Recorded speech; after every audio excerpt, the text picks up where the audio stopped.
Now, podcasting around the world, this is Zero Context.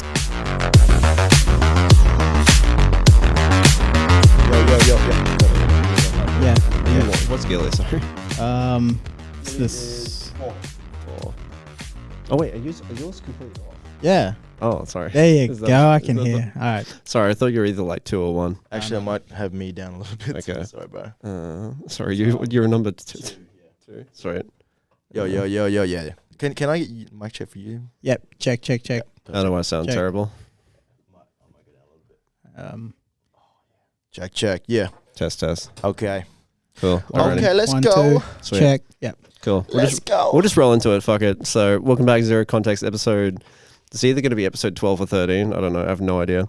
But we're here with Chong Ali. I was going to go through the list of things that you're involved with, but I don't even think I'll be able to get a list out of my head. But like, can you just go through with everything that you do? Because you seem like a really busy guy.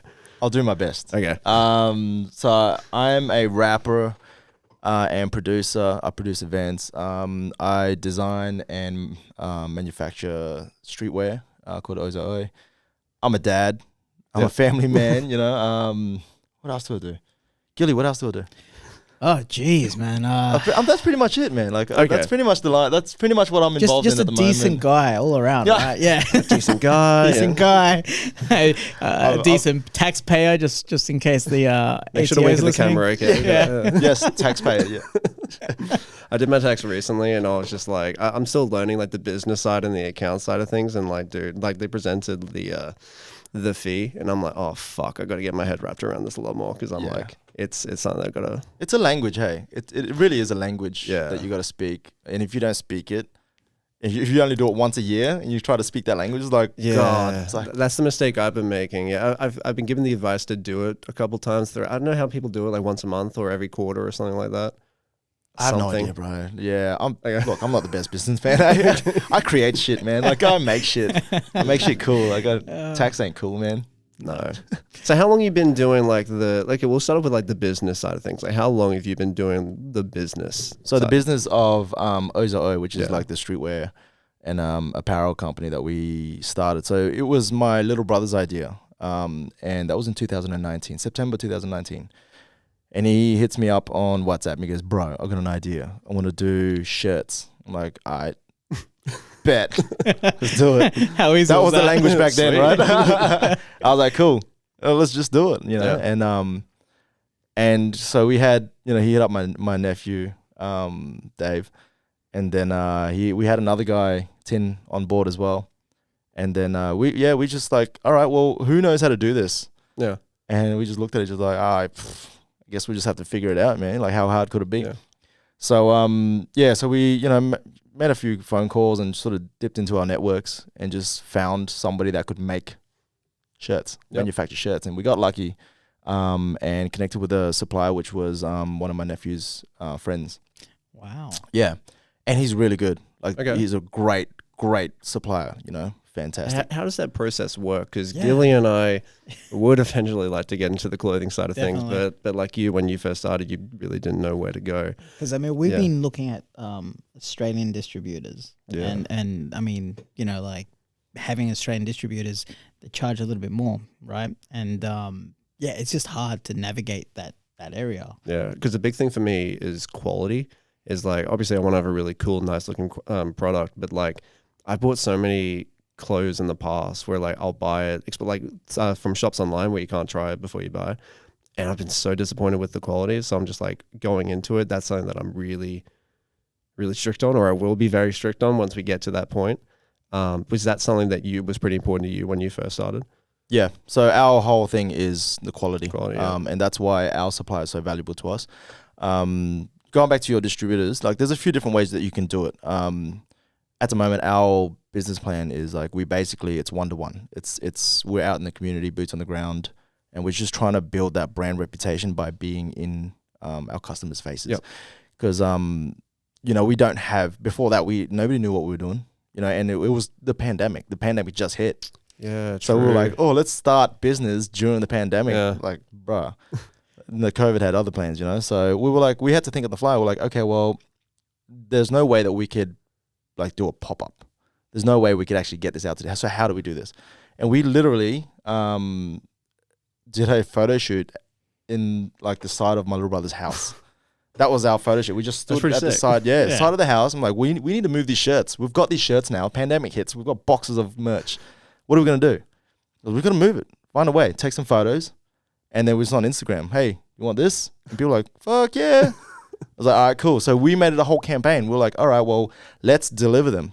Yeah. You know, like they'll order it through Instagram. We'll deliver it, and we'll make it a whole thing. We got the tape measure out, 1.5 meters. You know, we left it on, left it on the door, knocked on the door, ran back 1.5 meters. They picked it up, thumbs Home up, delivery sweet, service. yeah, That's so X1. cool. That's cool, bro. Yeah, and that sort of, I guess that played into the story. You know, that played into like, oh, look at these guys. You know, they're not gonna let this pandemic stop them. Yeah, you know, and I think looking back now, I think that was a really good opportunity for us that we weren't scared to just dive into it. Like, all right, cool. If this is what's happening, what can we do to get this product out to our customers? And we, you know, we do a lot of tongue in cheek sort of stuff. You know, like it's very our tone. Yeah, you know what I mean. And our community sort of is that way as well. You know what it's like, right? So our community is very much like that as well. So, you know, our tone and our vibe is, we aligned with our customers and the people who liked us first and foremost, because it's not just a shirt, right? They're buying into like our values. They're buying into what represents us, which in turn represents them. Yeah. So they just wanted to support, you know, and without them, we wouldn't be here. That's what I was just about to say. Do you feel like the community at the start really helped push it and get it started? 100%. Yeah, cool. 100%. Without them, there's no us. There's no doubt about it. Absolutely no doubt about it. Did you guys try to, I guess, during the pandemic, how did you guys try to get the name out there? Because, you know, you're starting from literally scratch. So was it just personal Instagram accounts and like what was photos, videos, that sort of stuff? Did your customers get a kick out of seeing that? Yeah. So I think what we did right, I think, was we sort of pulled the curtains back to the whole process of starting from scratch. So our friends, so it started with our friends and family. So I have a separate circle of community from rap, from, you know, the martial arts community, all that sort of stuff. And my little brother has his own separate circle. And then my nephew has his own separate circle. He's a different age group, you know what I mean? And then, and Dano, who came on board as a videographer, like, and to get all the assets and stuff, he has a separate circle. Yeah. Some of our circles overlap, but between the four of us, we have a pretty wide spread. So we use that to our advantage, and we just started playing off each other, just, you know, taking photos, organic social media, you know what I mean? So once we saw that people were responding to it, we were responding back to them. So it started this conversation on social media. Yeah. And that's where I think that's where our strength is.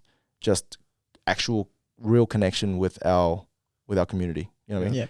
Yeah. A lot of the people who bought our stuff is our friends and family.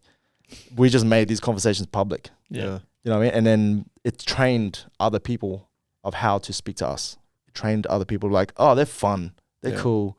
Like, oh, we can have some fun with this. Yeah. You know what I mean? And that we sort of just let our guard down a little bit and let people in and just show them how we interact with each other, how we interact with our community, and the community just started growing. Yeah, right. I don't know how to ask this question, but I have a friend up north. His name's James. He's just launched his own clothing line as well. It's called Far From Perfect. And again, starting out and just like finding his footing with everything. I've had this like idea that like if you want to grow a clothing line or grow a brand, the best place to do it is somewhere down here in Brisbane, Gold Coast. We got people to like model and connections and stuff like that. Do you feel like being in this area has helped it grow as opposed to being somewhere else where it's a little bit more quiet? I think being here, bit of a weird question to ask, but like, it's a good question. It actually is a good question. Like, your friend's situation is going to be different to mine. Yeah, I grew up here and I have roots in this area, so we literally just pointed our finger on the map of where we are. I'm like, all right, let's draw a 10K radius around that circle and let's fill in that circle, and that just so happens to be all of our friends and family. Yeah, so we're just selling and distributing to them what we can manage. So regardless of where you are on the map, you just draw that circle and fill that in. Once you fill that circle in, you can expand that circle. You know what I mean? Yeah. But if the population isn't dense, let's say you're somewhere where there's not that many people that you can serve one-to-one to, that's where you got to go to e-commerce, right? That's where you got to utilize social media and, Facebook advertising, Instagram advertising, all that sort of stuff. Super powerful. You know what I mean? Yeah, it is. Because we are at the point now where we are thinking about, okay, like we're doing great. We have a lot of social equity, right? We have a good standing in the community. People know that what we're selling, we're trying to sell the best gear that we have. Yeah. And they're with us. They forgive us because we're still starting out. You know what I mean? Sometimes we fuck up, but they understand. It's like, but they know our intentions are good. We are trying to do the best that we can for you. If we fuck up, we put our hand up. I'm like, yeah, man, bring it back.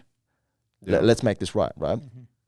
So, moving into the e-commerce side of things, that's where you can start to see the growth one to many. It's not just one to one; it's one to many. And my good friend Shen, who I do the Dojo Life podcast with, that's all him talking. That's him talking into my ear. I'm like, what does that mean? And then here I am on a podcast going, one to one. But that's the other thing too. It's like, your community isn't just the people that you sell to. Your community is the people who help you. Yeah. Like, he's a brother and mentor to me. You know what I mean? Like, he's a black belt in jiu-jitsu. He taught me how to strangle people. And now he's teaching me how to sell clothes. You know what I mean? Like, it's all these, but like, we have roots in the community and there are people who want to help us. So, it just so happened that me pointing at this part on the map was to my benefit because I grew up here. Yeah. You know what I mean? So it was easy for me to fill in that circle. Whereas your mate might have to go, all right, well, that circle's not going to be 10K. It might be 3K, it might be 5K, whatever the size. I'll fill that in. Now I can just move on to e-commerce. Yeah, baby. But whatever it is, whenever you're filling that circle in, it's like that's the brand building part. It's like, why would anybody buy your gear over something that's in the shop that's half the price? Yeah, it's already established. Yeah. Yeah. But that's the biggest question. It's like, why would anybody, like, the amount of clothes that are made out there, right? Like, you walk into any store. You want to buy a hoodie, walk into any store. So what's the decision-making process of the customer? I guarantee you it's not about the actual garment itself. Yeah. Right?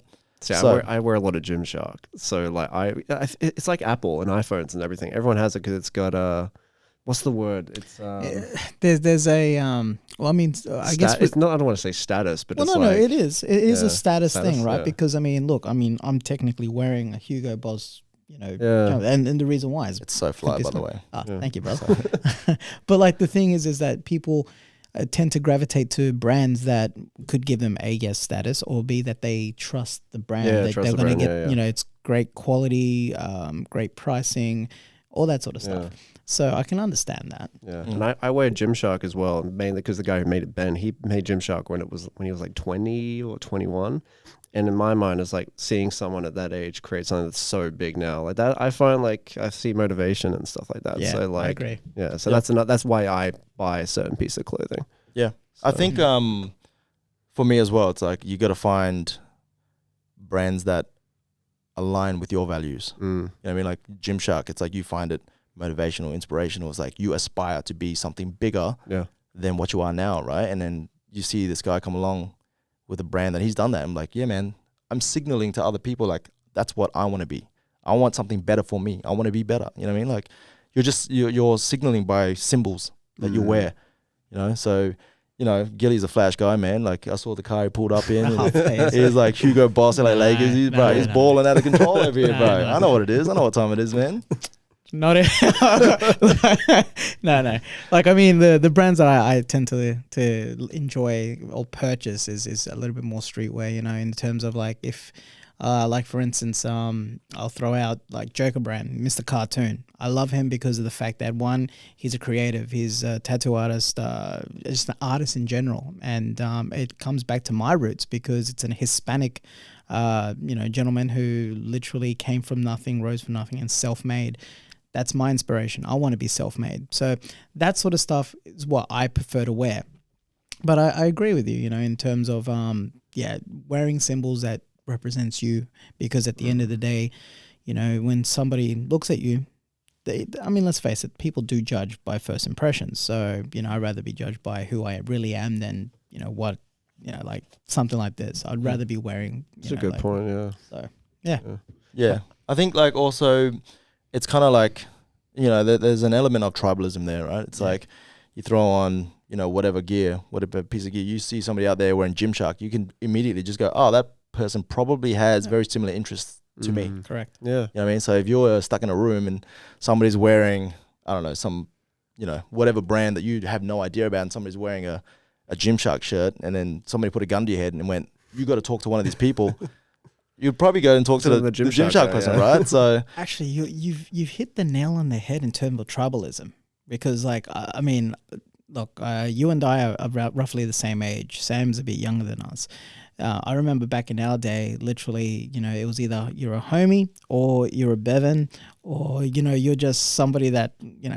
What's Bevan? A Bevan. See, dude. It's like a skater, like somebody that listens to alternative music, that, you know, like wearing Doc Marten stuff like that. Where we would be wearing Colorado boots with, you know, our Clue jeans, and this guy knows what I'm talking about. Poor Sam has got like, what the hell? Yeah, totally, you know, man. like totally shopping in Baku and in Brisbane City, bro. we're aging ourselves. Aging like a mother. But so, but it's true, because if you're in a room and you see someone, you know, rocking Timbs, you're like, oh, surely this guy's into hip hop, right? Or if somebody's wearing Vans, like, surely this, you know, this person be X, Y, or Z. Or Gymshark, you know, they have that same value. He has to be a fitness freak.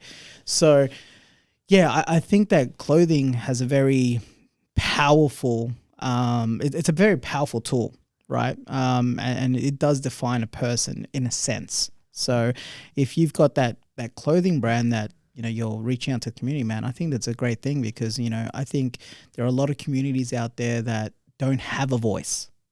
And if they can at least wear something that they feel like, you know what, this is representing me, fuck yeah, man, all power to you, honestly. Yeah. And I think that's, you know, that's one of the things that we worked really hard to, you know, brand reputation, you know, you only get one shot at it. You know, like every time I walk out there wearing my gear, that might be the first time somebody sees it. Yep. So, and it also, because I am one of the founders of the company, like the way I act and the way I interact with people, that plays a role as well. So that plays a role into the brand reputation as well, right? And, you know, brand reputation, or reputation in general, is important. It's super important, right? It could be the difference between you getting an opportunity or you missing out on an opportunity.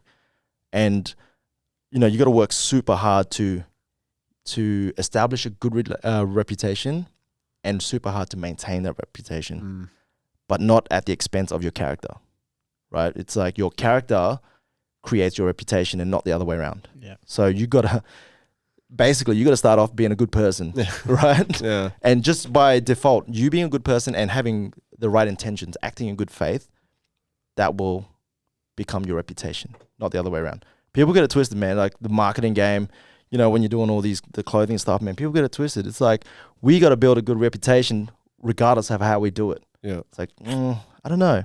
Because once they scratch past that surface and you're a dog, man, you're jacking everybody. You're fucking everybody over to make money. Yeah. How long does that last? Yeah. Especially if you're in the community. I'm here walking around the streets. I'm in Inala. Like, they don't fucking play that shit, man. Nah, you know what I mean? don't. Like, nah, man. Like, you got to be solid first. Character first, then reputation after. You know what I mean? Not the other way around. And I think there is a little bit of like clout chasing out there. Like, I see it all the time, man. Like, we've had it where people have tried to associate themselves with our brand just because they're trying to clout chase. I'm like, it doesn't work like that, man. You know what I mean? Like, I'd rather be surrounding myself with good, decent people that are down for the cause than try to make a buck and leech off some dude that's got mad Instagram followers or Twitter followers or YouTube followers, whatever. You know what I mean? Like, we don't play that shit. It's like, look, man, you're either with us and our values align, or there's heaps of, like we said, there's heaps of other hoodies on the rack. Do you know what I mean? That's a good so saying. true. That's a good saying. That is, yeah. That's cool. How often do you come up with new designs, just out of curiosity? So we were doing like a summer range or summer collection and a winter collection. So that's basically our cycle. Yeah. And we try to keep it as sharp as possible. It's just because, like, again, like, we just got to make sure that we're making the best stuff possible. Every range, you know, the way we advertise, it could be the first time somebody sees our stuff. Might not be for them. like basketball jerseys. Not everyone's buying a basketball jersey. They don't like the look. They don't play basketball, whatever. But it doesn't matter if they pick that jersey up, even if they play basketball or not. They're like, "Fuck, this is really well done." Do you know what I mean? So we just gotta allow us enough time because when we have a manufacturer and a manufacturer offshore that is very capable, absolutely very capable. They can do everything down to custom zippers, custom. Oh, that's sick. That's cool, bro. It was a struggle to find somebody that capable, but we got there. Right, it took us years. Yeah, but we finally found that manufacturer, and so now it's like, okay, we have to make sure that we hold up our end and do all the design work properly to properly communicate to them what we want. Yeah, and that doesn't just go, hey man, can you make this, and just swing it over to them. It's like, hey, we got to do this, blah blah blah. We test every idea. It's very rigorous. We get samples, send it off to them. They'll make it. And they'll send it back, and we'll have a look at it, pick at it. No, we got to fix this, we got to fix that. Send it back to them. They'll fix it and all that, and they'll video. And I'm like, no, we got to do this. This is not the right color. Got to get the right thread. Yeah, we got to get the right embroider, the thickness, all those sort of little details. And then they'll send it back, and then we'll look at it again. I'm like, oh, it's still not, So there's that process. We allow ourselves a lot of time so that when we do put anything out there, it's like, if I see that, like, there's this black OG hoodie with like the Oiza Oi, orange Oiza Oi across, right? If you're wearing one of those, I know you're day one, right? Because there's not that many. We don't have that much range out there. But if somebody rolls up on one of those, I was like, I might treat you different. Yeah. No, I know you're day one, Yeah. That's sick. But it's also for them. It's kind of a bit of a status. When rappers, they're like, who knows this album? Like Immortal Technique did it once when he came. Who knows this album? And then there was like a select crew. They were like, He goes, I know. they're my day ones. You know what I mean? So it's very similar. It's very similar to like you reward your supporters with exclusive stuff. Yeah. Especially those key items. Like our hoodies are our best sellers. So I'm not wearing one today, but I was just about to say, I didn't know if that was one of yours. Bliss. This is my homie Bliss. Oh, okay. Yeah, they're a esports company. Yeah. And they have a internet cafe. That's cool. And they're like one of the most competitive teams in Australia. Oh, true. And they're competing with shitty Australian internet. Bro, they're hectic, man. They're like competing against the best in the world with shitty Australian. In what type of games are they? Esports. Oh, bro. Is it more like League of Legends? I think League of Legends. Like, I don't know enough about those games. I know Street Fighter. But have you played the new one? I haven't played the new one, dude. bro. I don't know. Is it open world? Yeah. Well, there is a feature where you can go open world, but I mean, I'm OG, bro. I gotta go 1-on-1. You know what I mean? Yeah. But yeah, dude, I'm getting to that point of where my kids are old enough for me to start playing again. We get into the racing sims, man. I built a racing sim, just again pandemic. Yeah. But so we built a racing sim. Me and the kids get into it, man. Like I start to turn off all the racing assist and stuff. And they're just like, they don't know. They're just getting good at driving. Yeah. Like, they're going to take your car, start drifting, bro. Hey. When I'm tired, man, and I don't feel like driving, I'll just throw on the keys. Say, you're up. That's cool, though, man. Well, I mean, speaking of that, like, because you really are into into the car sort of stuff, right? It's fair to say, because you were saying that you're an event planner, and you have organized such events like, your Southside by Night. Which, can I just say, I missed it this year. We went to the last one last year. We missed it this year. And I think because I go away for work a lot, and I was like, oh yeah, man, Southside by Night should be coming up soon. We go make sure and Gilly's like, dude, it's already been. Yeah.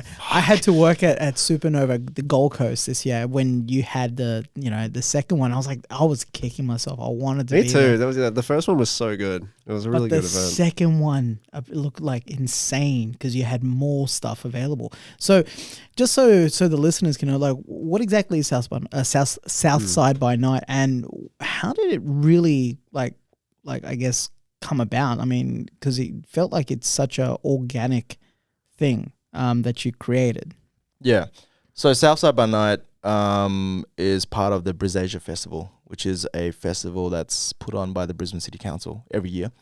And I've been involved with Brisasia in some shape or form since like 2000 and, man, I want to say 15, 16 as an assistant producer or as talent, as an MC, you know, like just hosting gigs, hosting panels, you know, that sort of stuff. Learned the game behind the scenes, and sort of was just exposed to, you know, the different players and just figuring out how that side of things work, how the industry on that side works. So it got to a point of where I did some things in the media where I was sort of, you know, a little bit critical of you know, the way that I saw that organizations, it was more like, it felt to me, I don't know whether it was like this intentionally or not, but I was just saying how I felt. It just felt more like a box ticking exercise to include, you know, whatever community into this festival. Right. As opposed to really engaging the community and go, hey, what do you want? What do you guys want? What would make you happy? You know what I mean? Like these little things. And I don't want to shit on the events because like they're doing their best. But it was obvious that whoever was running it was not part of the community that they were running the event in. And I don't mean ethnically. I mean the area that you're from. We're from a certain area. There's a language we speak. There's a way that we walk and talk, and there's mannerisms. Like when I walk out there, you know exactly where I'm from. You can just see, you know, it's in the way I talk. You know what I mean? It's like, it's the way we dap it up. That's just what it is, right? So the head producer, the lead producers for Briz Asia recognized this. They did a brilliant thing. They came down and they actually came down to our side and sat down with me and they just asked questions and they listened. That's good. That's Yeah, awesome. bro. Yeah. Dude, it was so powerful. All they did was literally, hey, can I buy you a coffee? We'll sit down and I just want to ask you questions and we're going to listen. And they listened. Legit. Like genuinely listened. Because before that, I had a meeting with a very like a high up sort of minister in the council. And again, this was after I was, you know, publicly speaking about some things. And it was all very much lip service, you know. And because I was very motivated. I was like, here we go, man. I'm talking to the head honcho. We're going to make moves. There's change coming. And I came prepared. You know, I came and I was like, all right, this is the solution. They asked. That was the question. This is the problem. Like, what's your solution? So I came with a solution. Like, I'm not just out here complaining. I'm giving you a solution. And then, you know, things happened and I kind of left a little bit more defeated, a little bit more hopeless. Like, so I was like, all right, well, this is obviously not the avenue for me. Somebody else might be able to make it work, but I'm not the person to do this. And then, so fast forward again to the lead producers of Briz Asia Festival coming down, having a chat, really listening. And then they just said, hey, would you be able to activate this area? You're from here. You understand, you know, the community, and community as in the Southwest area, the Inala area, 4077 area. You understand what these people are interested in. You understand what they value. You understand like the intercultural relationships that we all have. It's not just black, white, yellow, Latino. It's not just that, man. It's like we all exist in this way. It's like, bro, what is the one thing that we have in common? The one thing that we have in common, as far as culturally, is proper struggle. Proper struggle. Proper right? struggle. Yeah. Growing up in Inala, I'll admit, I think the one thing that we all came about is struggle and family. Like, because, you know, we all coming from the 4077 is that, you know, you literally see your parents bust their asses day in, day out, just so they can feed their families and hopefully see their kids smile at least once or twice, you know. But yeah, that's the common denominator in coming in that sort of socioeconomic area. 100, man. And like, regardless of who you are, like whatever country your parents came from, because let's face it, where we live, most of our parents are from somewhere else. Yeah. Right. So we see that, we understand that, and we go to school, and there are conversations that we can have that we can't have with other kids. We brag about how badly we got beat. That's a real conversation that we had. I was like, is that it? Fuck, bro. Last night. You know what I mean? Because we fucked up together. We're like, oh shit, we missed the train. We came home late. You're fucked. I'm fucked. All right, here we go. Tomorrow, let's just check in and see how bad we got it. Yeah. That's a real conversation. That is. That right? actually is. That's real shit. And that's not, I can't talk about that to everybody because there's kids that'll pick up the phone and call people and then police will show up at your door and trying to arrest your parents. 100%, bro. I can't do that shit, man, because like I'm not scared of the cops. I'm scared of my parents, man. They're gonna fucking cops will just arrest me. My parents will kill me. Like they'll end me, bro. So you know, like these are things where it's like, all right, man, these are the things that we understand. We don't have to say it out loud because we grew up with this understanding. This is our lived experience, you know, and to encapsulate all of that, like there's cultures like let's take hip hop culture for example. That was a predominant culture that was very influential on us when we grew up. So for Southside by Night, it made sense. Hip hop. I'm a rapper, of course. Hip hop culture brings people together, right? And as an extension of that, I was like, hip hop culture bled into the motorsports, the car culture, right? And we grew up because Fast and Furious was fucking banging when it first came out, right? I mean, it's not even just Fast and Furious. I mean, if we go back, you've got like the lowrider scene. Yeah. You know what I mean? And even in Australia, it wasn't even just the lowriders. Like, you know, you had people in the Oz hip hop scene still, you know, rocking their Commodores and stuff. You know, like it's just car culture in general was always embedded, you know, in Australia in any sort of facet, whether it be, you know, hip hop or whatever it is. But with hip hop, definitely the Fast and Furious made it more mainstream than anything else, definitely.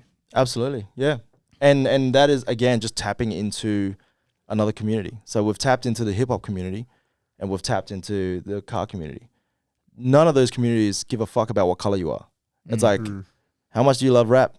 I love rap more than you, I betcha. What's your favorite album? Who's your favorite rapper? Top 5, dead or alive. Exactly. You know what I mean? Like, these are the conversations that we've had these conversations. And then it's like, you fucking go to a car meet, you lift the bonnet, and like, you fucking, like, what color you are? Like, how big is that turbo? Exactly. You know what I mean? Like, that's not legal. You know, like, that shit. How low is a fucking car, bro? Exactly, bro, you know? And then... Straight pipe or not?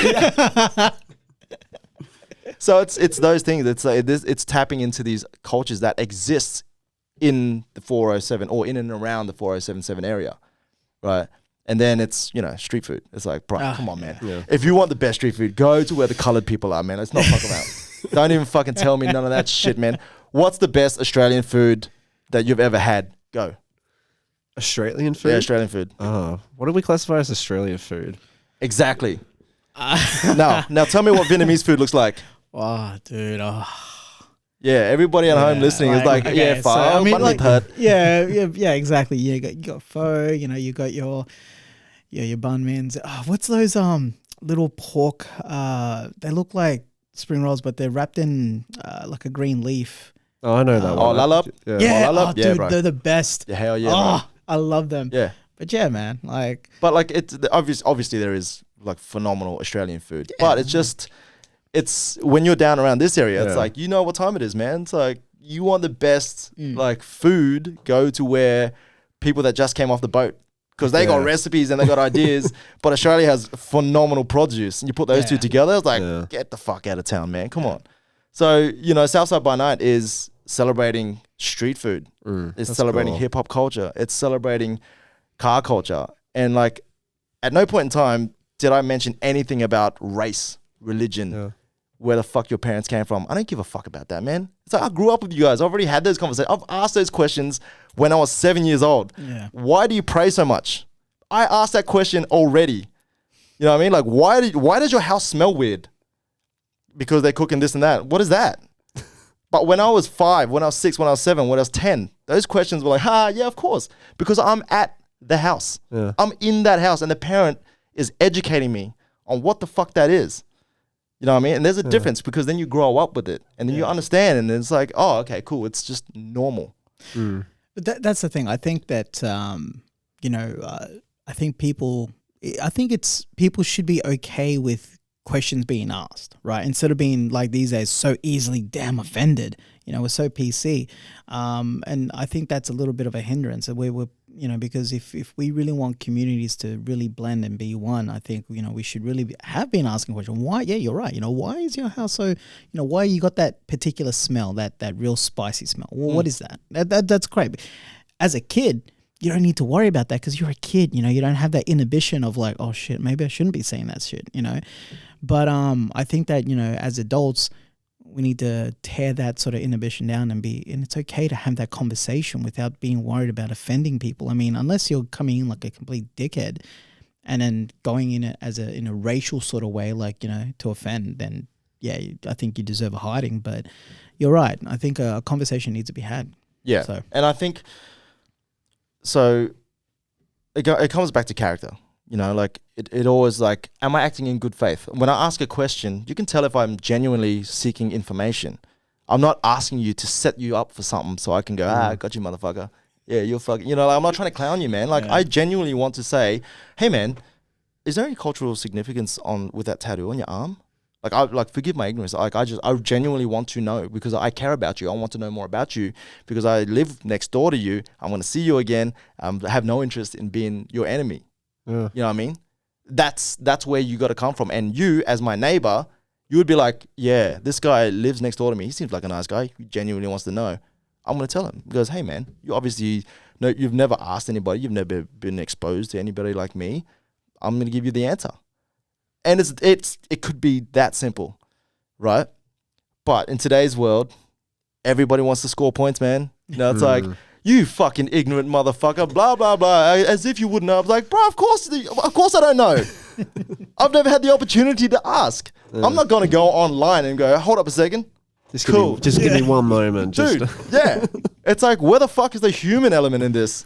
Yeah. You know what I mean? It's like, I don't know.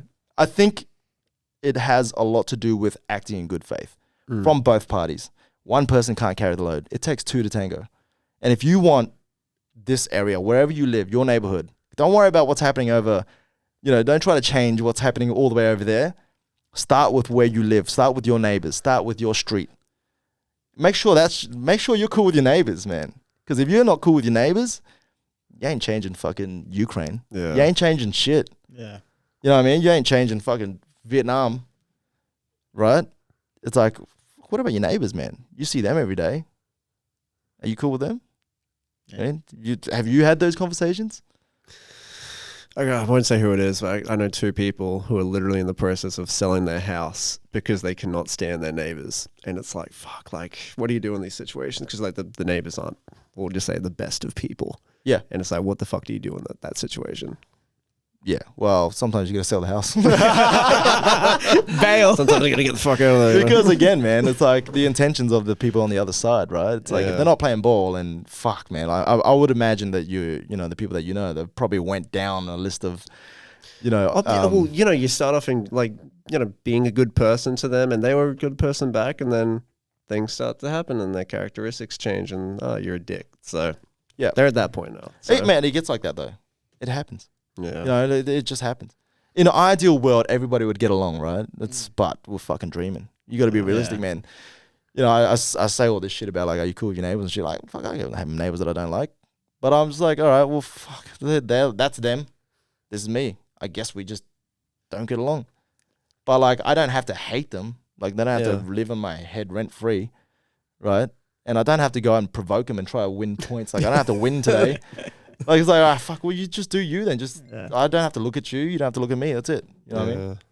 But, obviously, I don't know what the other situation, it could be really bad. I think it's just a lot of, I'm not going to get into it, but it's just, it's just pettiness bullshit that, So, I mean, if you want to sell your house, sell your house, I guess. That's a bit extreme though, hey. I'll tell you who it is, and you'll be like, "Are you fucking serious?" You're gonna be surprised. But yeah, like with the Southside by Night thing, like again, I've only been there once, but like I'm a big McLaren guy. I love McLaren, so like I'm pretty sure I saw 2 there last year. So like when I rock up, like that's what I'm looking at. Again, I'm not looking at like the culture and people who are there. And no one goes, "Oh, sorry, I don't go in with that mentality." But like, it'd be a shit thing to do to go into a scene like that and with that mentality, if you know what I mean. So like. Yeah, I don't get that vibe from going there. So yeah, cool. Oh, that's cool, man. I think everybody I was very fortunate because I do have friends in each of those circles. You know, I have friends in the hip hop community. I have friends in, you know, the car community, and I have friends in the street food community. So I'm just blessed. Like that's literally me as a person in my community putting on an event for my mates. Yeah. Like, yo, you want to show off some shit?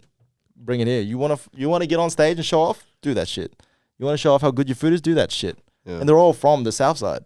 You know what I mean? It's like all my homies from the South Side. It's like, the council's giving us money. Let's have a party. Like, bro, that's literally it. To me, that's what it felt like. Yeah. Like it was just a fucking party, really. Yeah. Like, Yeah. you know, people just coming in and just, like you literally were just people around the community. Because the first one, that's what it felt like to me. Because I saw people who I knew, and it was fucking sick in that sort of sense. So yeah. Like it sucks that I missed the second one. Now, is this going to be annually? Definitely. That's what I was going to ask. Like, are you still just once a year, or you want to do it a little bit more often, or? At the moment, it's once a year. Okay. I've had people hit me up to do more. I would love to do more. Yeah. I would love to. That was the first thing I said to Gilly when we left. I don't know if I said it while we were there, actually. I think I asked, like, how often is this being done? Because it's like, if it was like a monthly thing, I know that'd be a massive thing to plan, but like that'd be pretty fucking cool. Yeah. Is that the goal you can go to? That'd be pretty fucking cool. Yeah. I mean, look, the door is open and I have the green light to do more. It's just like, I want to make sure that I don't spread myself too thin. You know what I mean? Like, Be quality over quantity as well. yeah. And it's that too, because, you know, like, do you remember Auto Salon? Like, I don't know if you guys remember Auto. Like, I remember Auto Salon. it rolled around once a year. Yeah. And it was an event. It was like, What yeah. What was it? Auto Salon. What's that? It was exactly like South by now. Oh, it's a similar to South Yeah, by. like Okay, you yeah. had your car meets and stuff. Like the one that I went to was, I think, the last one that happened in Brisbane, which was in the Brisbane Convention Centre. Sure. And it was awesome. But then just disappeared. I never knew what happened to it. I don't know why it disappeared, but it did. Like, you never saw that again. I heard Southside Burnett was good. Yeah. Fuck. But this is you made an interesting point in terms of stretching yourself thin, and because, you know, I'm a father and you're a father. What I want to know is, how do you genuinely find time to, I guess, you know, find time for your family, find time to focus for, you know, I guess your health, because you said you were in the sort of fight biz at one point. How do you find time to build a business? Like, I mean, what is the, I guess, the secret sauce that you're using to make that happen, bro? So I used to have a lot of hobbies. Things that I pursue the things that interest me, right? The things that bring me joy. And I used to, so one of the main things I used to do coming up was production, like beat production. I used to make beats for other rappers, other singers, other, you know, whatever. Then I learned how to actually mix and master, and then I, you know, engineering and all that sort of stuff. And then I, you know, started rapping. Like, I could always write. I was good at poetry. I could always write. And then I started rapping and developing my actual voice rapping and all that sort of stuff. When I had my first son, right, I was like, dude, it's like you're awake for ages, but you're supposed to be trying to sleep, but like the baby keeps waking up and all this. So you're operating on a weird frequency. Like, you're always tired, you know what I mean? And just like you're on somebody else's clock. So what I found was, like, I got really efficient in doing all the things that I wanted to do within very small windows. So I've got like this, the kid's down for a nap. I probably got like an hour. Let's bang this out. Let's write the 16 in an hour. And like I dedicated a lot of resources, like brain resources, to this one task. Whereas before, I had the whole day, I'd just be kicking back. I'm like, yeah, drink beer. I'm like, cool. Oh, that kind of sounds cool. What else is on YouTube? You know what I mean? Like, Yeah. But then, you know, when the baby came, I was like, I've got an hour. I've got an hour. Let's like throw all of my resources into making this happen, because I need to send this off to get mixed. So once I sort of, and you know, the babies don't grow up overnight. The babies for a while, they need your attention for a while. So I just got really good while the baby was growing. I got really good at condensing my tasks into small windows of time. And as, you know, as they got bigger and, you know, the naps get shorter. So it's like you're training, because like now we got smaller amounts of time. They're awake for longer and they're sleeping for shorter amounts of time. So you got to like, It's like, is it Fortnite where like you're in the ring. circle? Oh, that's such a good analogy, actually. Dude, it's like that. And you get really good at like, this is where I need to be, you know? So, yeah, so that's what it is. It's like task based, right? Yeah. It's like, what is it that I would need to do today? I've got all these things that I need to do. What takes priority? And sometimes urgency doesn't always mean importance. Like what's important isn't always urgent, and what's urgent isn't always important. So it's getting really good at like, I would like to write this song. I would love to. I think it'd bring me a lot of joy. It'd make me look cool. But is it important? Yeah. What's important? Getting paid is important. I probably should do that. What's going to get me closer to getting paid? I should do that. So I've got this small window of time. Let's do that instead of, you know, like patting myself on the back for like another fucking dope 16 bars. Woo! You know, like me and my 30 mates, like, yeah, bro. Who gives a shit? Fuck, go make money. You know, find a way to monetize this or whatever. You know, like I think that's how I find the time, because it's work, right? There's all these strategies that I've had to learn, and I've got really smart friends that are fucking really smart. And I ask them, I go, hey, well, how do you manage to do so much? You know what I mean? How do you manage to do so much? And they're like, yeah, you know, I gotta do this and I do that. And like, they'll just give me a brief like outline of like what the day is like. I'm like, oh, that's what it is. It's like time. It's like chunk your time. What you just described before about how like the time window and you're training yourself, it's actually called time boxing. Oh, is that what it is? Yeah, it's called time boxing. Yeah. So Yeah, it's right. basically, if you want to do it like actually writing it out, you write out like, I think it's like 3 or 5 of the most important things you need to get done, and you put them into a list, but you look at it and you think, how long should that actually take me? And then you time, 8 p.m. to 9:45. Yeah. So that's exactly what it is, time boxing. There you go. I'm trying to like train myself to do it a little bit more, because like, and I've been doing pretty good at it, because like I'll tell a client like, hey, I'll have this video done by 3 p.m. and I'll get it done at like 3:05. And I'm like, that was pretty good. Not bad. Yeah. So yeah, that's pretty cool. Yeah, that's the other thing too. It's like, I think it's really important to set like a target. Otherwise you just be like blasé. And as artists, man, we love to go off feeling. Like, I don't feel like it. I do feel like it. I don't feel like it. You know, like we go back and forth, like, you know, just so when we do have a target, it's like, all right, man, somebody needs to hold me accountable. I will hold myself accountable, but somebody else, you know, like if you're saying to a client 3 o'clock and it's 3:05, like they might be like, ooh, you're 5 minutes over. You're like, ooh, only 5 minutes over. You know, it's like, but still, it's around that, you know, around that time. But yeah, and going back to the, you know, how I prioritize and stuff, it's like, I try to really focus on family, you know, like Gilly, I know you're the same, man. Like I really like being a dad. Like I fucking love it. Yeah. You know what I mean? So, and it's cool to show the kids what I do. You know, it's cool to share the art with them. Like, I was like, all right, cover your ears for this part. But you get it, right? It's like, and they're like, yeah, cool, but don't say that out loud. And then I'll drop them off to school. I'm like, Dad, you got to turn the music down. I'm like, oh, yeah, you're right. Yeah, you know. My daughter said that the other day, bro. I was pulling up in the morning. I can't remember what song it was. And yeah, she's like, hey, Dad, you can just, I'm like, really? And she goes, oh, can you just wind my window back up? Then I'm like, oh, okay. Shit. Yeah. Yeah, it's funny how they see you and how they see your art. You know, you as who you are. It's like you're a dad, but then like you do these things, like this whole thing that, you know, the OZO thing that we created. Like I see it a certain way, but for them, it's like Mecca. They see it differently. Like, oh man, yes, you know, like it's That's all beautiful, us. though, man. Yeah, That's cool. I didn't realize it was going to be like that until I saw it in them, and I'm like, oh, okay. Yeah. And then again, symbols. You know, it's like this is who I am. You know what I mean? Like, there's a whole thing. Like, I know what you're talking about. Because in terms of my daughter, she saw me with, you know, my YouTube stuff, right? And she just now thinks, wow, that's my dad, right? And to me, it wasn't. It was just my way of, it was an outlet. So, yeah, I 100% get what you mean in terms of your dad, or your kids see this as Mecca, right? Because, I mean, for her, she's like, I want to get her involved, right? Because I see she's a creative. And she's got a personality and stuff like that. So, you know, getting her involved in like little silly videos that I can create with her. It's not only spending time with her and creating memories, but it's also teaching them, you want to do this, hustle, You know, it's teaching them that valuable lesson of, you know, that work ethic. So, man, for your boys to see what you're doing, man, it's the best experience they can see. They're not going to get that shit like, you know, going to an Ivy League school. They're getting it right here at home, in, you know, with their parents. Like, man, big ups to you, bro. Thanks, in that man. sense. And you know, and you guys are doing the same, you know. And sorry, I just cut you off. Oh no, I was just about to say, does your daughter still want to become a YouTuber?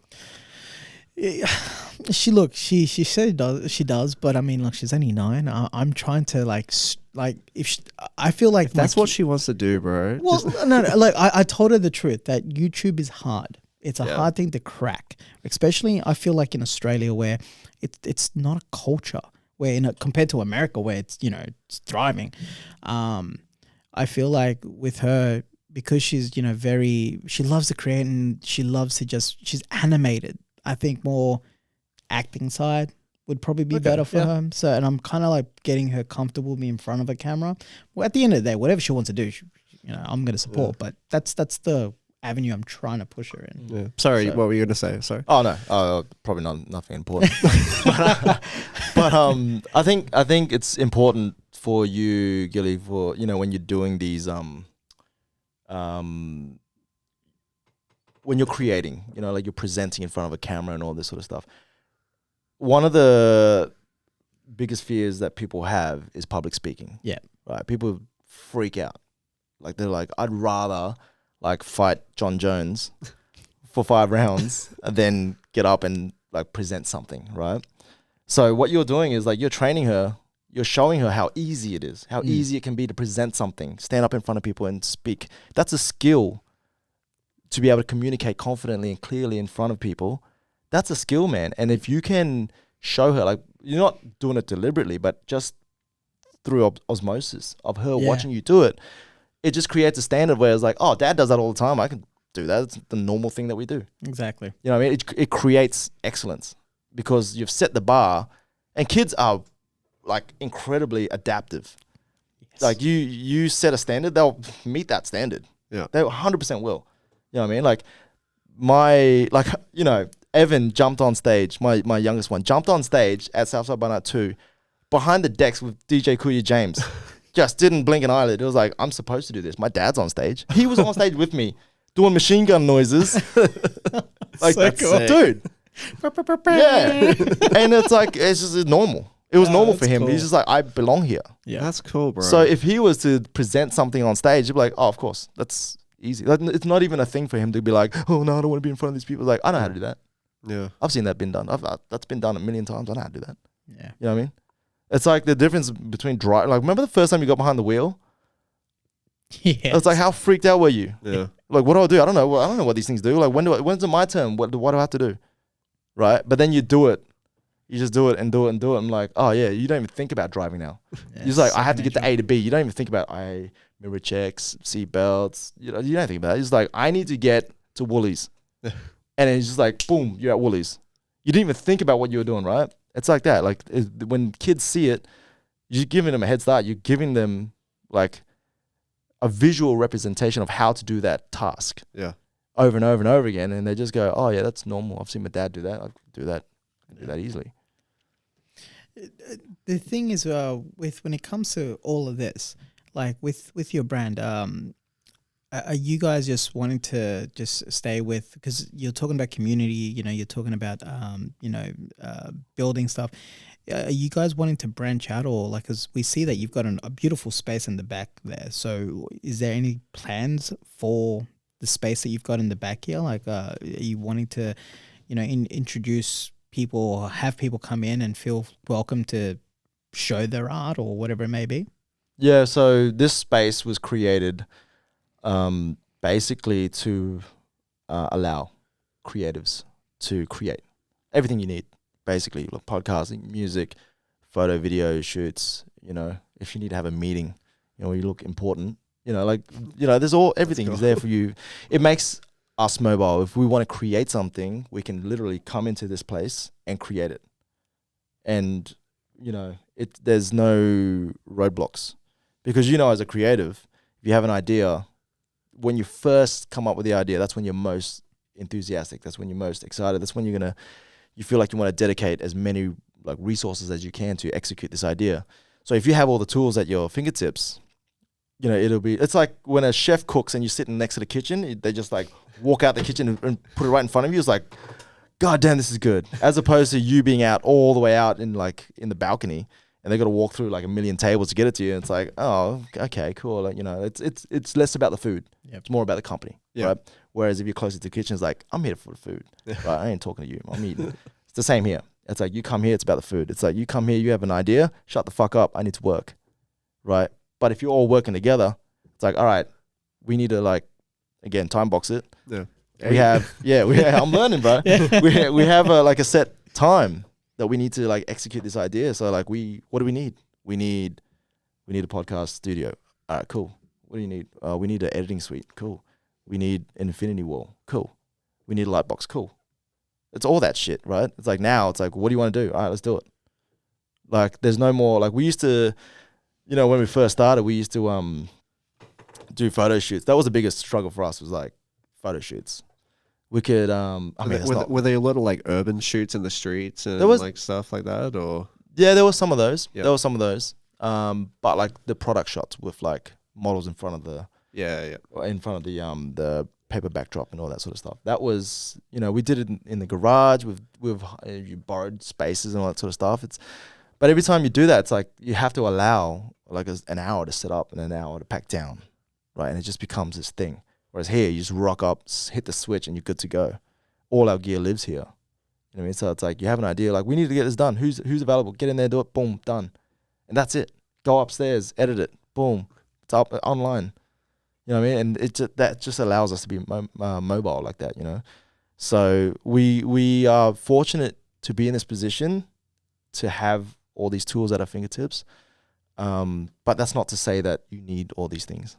Yeah, I was just saying, like all the things that you listed, like the podcast, editing bay, the infinity wall, like that's more than like 98% of people like have at their disposal who are creators and stuff. So like you're pretty fortunate to have like all of this stuff. It's really cool. Yeah, and you know, like I keep going back to it, but it's community. It's like I'm pulling my resources, my networks. My little brother's pulling from his networks, his community. You know, like the people around him, and my nephew, like him and you know Divards. And you know, Kat, like we're all helping each other out, and they know he's just, you know, he's an amazing videographer, Q Films, and he just so happens to be one of our closest friends, and he's part of the business. So we have the skills that we have, really help with this operation. Yeah, it just so happened that way. We didn't plan it like that, but that's just how it happened. So we work to each other's strengths. And we just pull from the pull from the community, man. Like a lot of people want to help us out, and we try to reciprocate as much as we can, you know. Wow, that's beautiful, bro. Yeah, that's how that gets done. Yeah. I mean, at the end of the day, like I see it as what you guys have sort of become is sort of like a lotus flower in the sense, because you know it's got like that roundness, and you guys are just spreading and blooming, which is fucking cool, man. I give you guys props. Where are you going from here? Just out of curiosity. So we're gonna start to concentrate on growing the e-commerce side of the business. That way, it's a whole new game, and like we're learning a lot. Like when you say e-commerce, is that like building out like Shopify stores and stuff like that? Yeah. Okay. Yeah. So we spent the first, you know, a few years, just really solidifying ourselves and our standing in the community, and just to make sure that people know that we're just not like a overnight sort of thing, because there's plenty of those brands that pop up and they disappear. They do one run and they disappear. That's fine. It's probably not for everybody, because it is a grind, right? So we just wanted to make sure and just build that trust with our community, and just go, hey man, we're not going anywhere. If you rock with us, man, we'll be around, you know. So once we're starting to sort of get solid legs now, and so now we're looking at trying to expand through e-commerce and really dedicating a lot of time to, like, you know, starting to, you know, again, it's that circle. Yeah. You know, we're trying to expand that circle, you know. So yeah, that's going to be where we're heading to next. Yeah, and as far as this facility goes, we'll open it up to people. If they want to come in, if they have ideas they want to execute, you know, they can come through. You know, we'll send them a package. Hey man, You know what I mean? Like, this is the best that you're gonna get around here. Yeah. You know what I mean? So come through, man. Like, it'd be cool for people to check it out and see what they can create and all that sort of stuff. Yeah. I saw that because you said you're going to get the infinity wall in soon. I was going to say that'd be cool for when we do like product shots and stuff like that. I'd be like, yo. Yeah, man. Yeah. That'd be sick. Yeah. Well, I mean, I've allowed some people to come through to do whatever's and just sort of on the low, not really opening up to the public. And you know, we've got some great results. Like, obviously we do all our stuff here, so we know how good the quality is. So now it's just a matter of communicating it to the public. Once we get the new infinity wall up, you know, we're not going to do just an infinity wall. It's going to be, you know, there's going to keep it hush. You don't it's going to be cool, man. Yeah. But you know, like, I don't know if you've noticed, but like, we're really big on aesthetics. You know, I love like, the stairs. Yeah. I read a couple of the things. That's really cool that the way you did that. Yeah, I mean, look, it always comes down to the little details, you know, because at the end of the day, it's like what you said right at the beginning, man. At the jump, it's quality. Yeah. Because quality basically is attention to detail, right? It's just like making the best shit possible, and it's like, for us, it's the accumulation of all those little details. That's literally what it is. It's like, you know, you can do one or two things right, and people are like, yeah, that's cool. But if you do the whole thing right with all the little details, and every time they pick up the garment, they're looking like, fuck, I didn't see that. That's fucking so cool. Yeah. Every time they pick it up, and then it just keeps reinforcing to them, like, I fucking love this hoodie. Yeah, I fucking love this hoodie. And then like, they've just become their own salesman. It's like, next time they do a drop, man, I'm fucking getting that shit. Yeah. Yeah, my wife was like that the whole week, dude. She kept going, babe, I really love this hoodie. I really love this sweater. Like, it's so nice. It's so warm. I just love the simplicity of it. I just love it. I'm like, that's cool. That's cool. Because you gotta let men know. You gotta let men know. I'll let him know. I'll let him know. So there you go. Thank you. An avid like fan. She's there. She's down for the cause, bro. Like, when it comes to the brand, that's for awesome. Sure. Thank you. That's awesome. But that's what we love to hear. You know. Yeah. And yeah, we work hard at it. No, that's cool, bro. Is there anything else you want to add to that?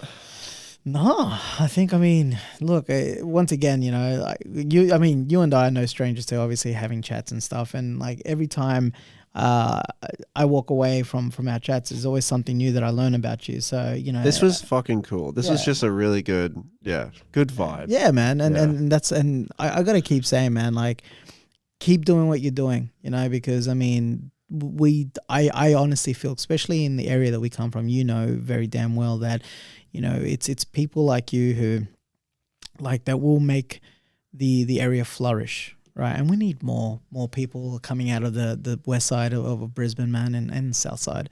So yeah, I just give you props on that, dude. Thanks, honestly. man. And like, look, you know, because I need to give you props too, because anytime I've ever asked you to do anything, you always come in, like, you bring your cameraman, like, you bring Sam. Like, you're always supporting. You know, it's like, you know, as much as you give me props, I have to give you props as well, because you support me, I support you. Like, we all lift each other up, man. And I think it's important for people to see us do this together, and just not like just once off or whatever. It's like constantly, all the time. Like, we're helping each other out. Like, it just trains people from, you know, around our way, because there are kids that are helping each other out like that, but the more we do it, the more it becomes normal, and it gets rid of this hater culture that we grew up with. You know, it's you know, the tall poppy syndrome, all that sort of stuff, man.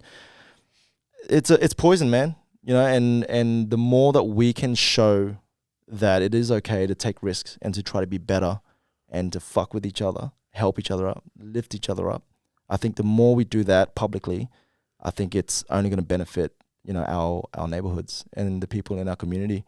Yeah. It just sets a standard for that sort of mentality, and you know, but yeah, so thank you, bro. Like, appreciate you. Like, normally I'm interviewing you, man. This is I wasn't interviewing. I mean, Sam's like, he runs the show. No, I like this format. Like, yeah, we've done a few podcasts together with other people, and it's a good vibe, I reckon. Yeah, so I'd love to do a few more of these, but yeah, no, thank you for coming on, dude. I really appreciate it. This is a good chat. Yeah, there was a few moments where I just had to fucking listen. So that was great. You were dropping some gems, bro. Yeah. Thanks, to put on shirts, so yeah. That was cool, bro. But no, seriously, thank you for coming on. We'll have to have you on again, because we're in the process of okay, I'm gonna say we're building a studio, but it's like nothing compared to what you have downstairs. But like, we're building a bit of a space so we can have some cool episodes and stuff. So Yeah, we'll have to run it back with you sometime. Bro, definitely. Anytime. Thank you guys for having me, man. Really appreciate it. Not a problem. Thank you. Alrighty. We'll see you guys next time. Thank you for watching. Thanks. See ya.